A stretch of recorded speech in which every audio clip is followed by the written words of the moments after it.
فنان فضل شاكر من الأصوات اللي صعب تتكرر، فنان محترم اتعرف بأخلاقه الرفيعة وصوته الحساس اللي مستحيل حد يختلف عليه. نزلنا الشارع وسألنا الناس ايه رأيها في فضل شاكر ورأيها عن الأزمة اللي اتعرض ليها في السنوات الأخيرة، ولقينا رد فعل إيجابي جدا منهم وأجمعوا على إن فضل شاكر مظلوم. لا، فنان محترم بصراحة، ويا ريت يرجع تاني زي ما كان الأول، بقاله فترة كبيرة قوي ما بنشوفهوش. لا لا لا، ده راجل مغني ما يبقاش عنده انتماءات لأي حاجة. حياة الروح حلوة قوي، في حاجات كتير ليه حلوة قوي. فضل شاكر ارجع لنا لأن احنا محرومين من صوتك. هو طبعا مظلوم، احنا مش اي حد مثلا يربي دقنه ولا اي حد يعمل حاجه، هو مثلا تبع مجموعه معينه او تبع داعش زي ما هو بيقولوا عليه. طبعا كل الكلام ده اشاعات، واحنا اشاعات طبعا بتطلع كتير، ومش عارف بالظبط اقول له ايه، بس يعني ربنا معاه طبعا في اللي هو فيه.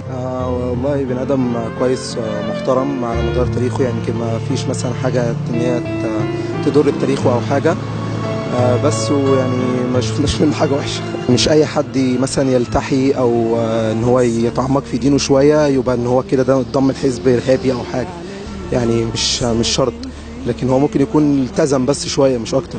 بقول له يعني مالكش دعوه باللي بيتكلموا على حضرتك، كمل حياتك، بني ادم معروف على مدار حياتك وكده، مستنيينك. حابب طبعا ان هو يرجع لان هو صوته جميل جدا، اغانيه حلوه وصوته حلو. اغنيه الله اعلم. الله اعلم ان كنت بحلم يا حبيبي ولا دي الحقيقه، فاضل دقيقه خلاص هتمشي وتنساني. العام الجديد هو تقريبا كان بيغنيها هو 20 تقريبا. يلا نطفي النور، يلا ندخل بعاد جديد، يا عسى العمر كله للفرح والحب عيد. انت السنة اللي عشتها بعمري انا، وانت حياتي كلها ويمكن هنا. انت السنة اللي عشتها بعمري، وانت حياتي كلها. أقول له ارجع بقى، عايزين نسمع أغانيك زي زمان. وانت كمان ممكن تدعم الفنان فضل شاكر وتقول رأيك فيه على الفيسبوك وتويتر عن طريق هاشتاج فضل شاكر مظلوم.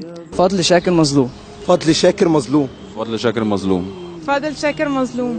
نتمنى يرجع الصوت الطربي الأصيل اللي علم أجيال معنى الإحساس والرقي واللي اتحفرت أغانيه في قلوبنا. يا من ظلم فينا البريء، يا ما دفع فينا الثمن، لحس فيه إحساس